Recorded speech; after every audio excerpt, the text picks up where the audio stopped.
মা আপনার চা। গরম চা তো এটা। আচ্ছা গরম কিনা একটু চেক করে দেখুন।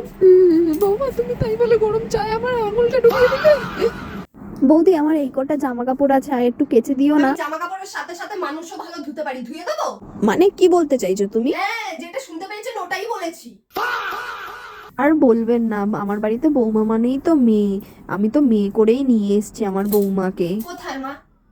আমার বাড়িতে যদি আমি এত কাজ করতাম, আমার মায়ের যদি শরীরও খারাপ থাকতো, তাও আমার মার শরীর ভালো হয়ে যেত আর আমার মা খুশিতে নাচতো এত কাজ করতে দেখলে। প্লাস আমাকে এইসব কাজও করতে হতো না, আর করতে দিতেও না। মেয়ে হিসাবে দেখি বৌমাকে। ও বৌমা, হ্যাঁ কি কি রান্না করেছো গো? ভাত, ডাল, আলু ভাজা, মাংস কষা, প্লাস হচ্ছে ওই বাঁধাকপি দিয়ে মাছের মাথা। মিষ্টি তো আপনারা খান সব সময়, মিষ্টি তো ফ্রিজেই রাখা। চাটনি আর পায়েসটা করতে পারলে না? আর কি রান্না করব? বাবা এত চিৎকার করার কি আছে? আপনার বংশটা মানুষের বংশ তো, আমার তো দেখে মনে হচ্ছে রাক্ষসের বংশ। খালি খাই খাই খাই, 5 রকমের পদ, তারপরেও বলছেন আরো 2 পদ করতে। আমি পারবো না।